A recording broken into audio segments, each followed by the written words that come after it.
अस्सलाम वालेकुम dear students. आज की वीडियो के अंदर हम विलियम शेक्सपियर की बहुत ही ज़्यादा फेमस सोनेट नंबर 18 को डिस्कस करने वाले हैं।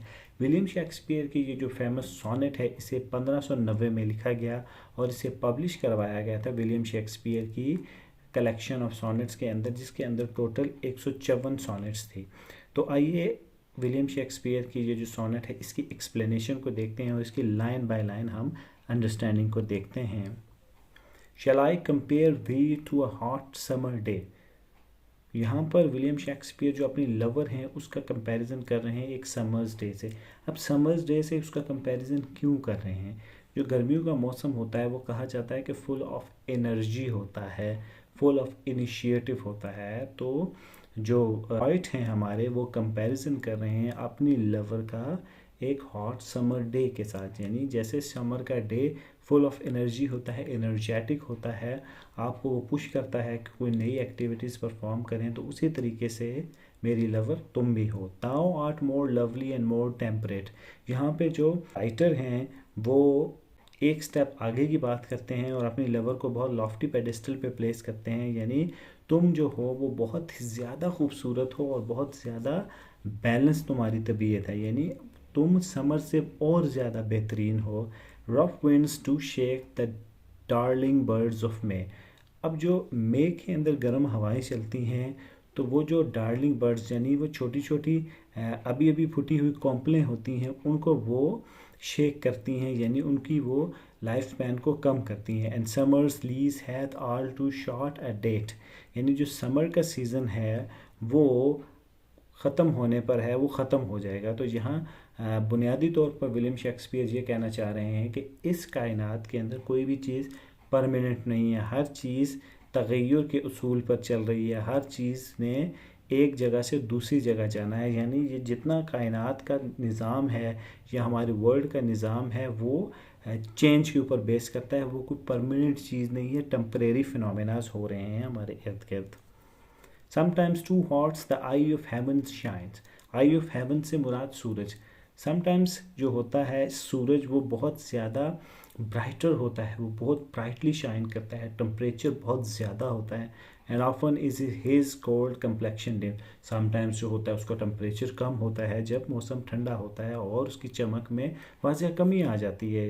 यानी कोई भी चीज़ परमानेंट नहीं है। इवन जो सूरज की रोशनी है, जो उसका टेम्परेचर है वो समटाइम कम हो जाता है और समटाइम्स ज़्यादा हो जाता है। And every fair from fair sometimes declines by chance or nature's changing course unfriend. Means कि जो खूबसूरती है, जो ब्यूटी है वो भी एक जैसी नहीं रहती, वो भी एक दौर के अंदर ख़त्म हो जाती है। आपकी ज़िंदगी के जो फेज़ हैं, आपका बचपन है, आपकी जवानी है और आपका बुढ़ापा है, उसके अंदर आपकी पर्सनैलिटी ट्रांसफॉर्म होती है और आपकी ब्यूटी भी ट्रांसफॉर्म हो रही होती है, यानी वो चेंज हो रही होती है।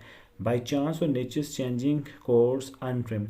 अब ये जो चेंजिंग हो रही होती है वो दो चीज़ों से होती है, या किसी चांस की वजह से होती है और या फिर ये नेचर का कानून है कि हर चीज़ के अंदर बदलाव आना है या चेंजिंग आनी है। But thy eternal summers shall not fade. This is very significant line. यहाँ पे विलियम शेक्सपियर अपने लवर को एड्रेस कर रहे हैं कि दुनिया के अंदर हर चीज़ तब्दील हो सकती है, कोई चीज़ परमानेंट नहीं है। सब फिनोमिनास जिसको हम देखते हैं सुबह से लेकर शाम तक वो टेम्परेरी हैं और परमानेंट नहीं हैं। लेकिन जो तुम्हारी खूबसूरती है या तुम्हारा इटर्नल समर है, या तुम्हारी जो एनर्जी है वो कभी भी फेड नहीं हो सकती है। वो सुबह से लेकर शाम तक, एक साल से दूसरे साल, एक सदी से दूसरी सदी एक ही जैसी रहती है। Never lose possession of that fair thou ow'st. और तुम्हारे पास जो खूबसूरती है, तुम्हारे पास जो जाहो जलाल है, या तुम्हारे पास जो इनोवेशन है वो कभी भी तुमसे नहीं छीनी जा सकती और ना वो कभी ख़त्म हो सकती है और ना इसके बारे में सोचा जा सकता है। Nor shall death brag the wonders in his shade. ठीक है, अब यहाँ पे देखें कि डेथ जो है एक अल्टीमेट रियलिटी है, लेकिन विलियम शेक्सपियर यहाँ पे थोड़ी सी एग्जैजरेशन कर रहे हैं। अगर हम लिटरेरी डिवाइस के तौर पर इसको देखें तो यहाँ पर हाइपरबोले का यूज़ हुआ है, यानी चीज़ों को थोड़ा सा एग्जैजरेट किया गया है कि जो डेथ है वो भी तुम्हें अपने शेड के अंदर नहीं ले सकती। यानी तुम इमॉर्टल हो, तुम्हारी जिसको कहते हैं ज़िंदगी बहुत ज़्यादा है, when in eternal lines to time that crossed। अब यहाँ पर विलियम शेक्सपियर जो अपनी पोइट्री है उसे कहते हैं कि ये इटर्नल लाइन है, ये हमेशा रहने वाली मेरी पोइट्री है। आज से 100 साल बाद, 200 साल बाद, एक सदी बाद इसको लोग रीड करेंगे और उससे रिलेट करेंगे। और हुआ भी ऐसा भी, आज भी विलियम शेक्सपियर जो कि एलिजाबेथन एज से ताल्लुक़ रखते थे, उन्हें आज भी बहुत ज़्यादा प्रोलिफिक ड्रामेटिस्ट और ऑथर के तौर पर जाना जाता है। तो मेरी जो इटर्नल लाइन है उनमें हमेशा तुम रहोगी। So long as man can breathe and eyes can see, so long lives and this gives life to thee।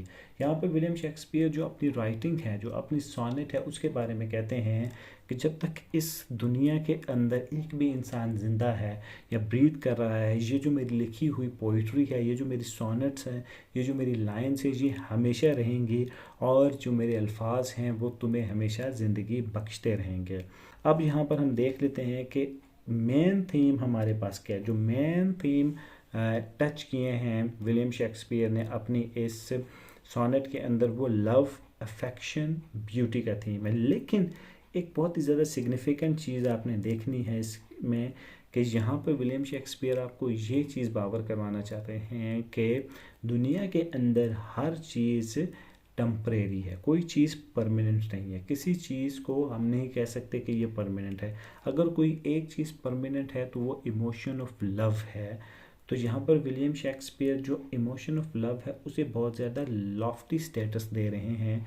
तो जब भी कभी क्वेश्चन पॉप अप होगा तो बुनियादी तौर पर यही क्वेश्चन पॉप अप होगा और इसी के ऊपर आपने लिखना है कि जो सोनेट नंबर 18 के मुताबिक जो इमोशन ऑफ लव है वो किस तरीके से एक परमानेंट इमोशन है।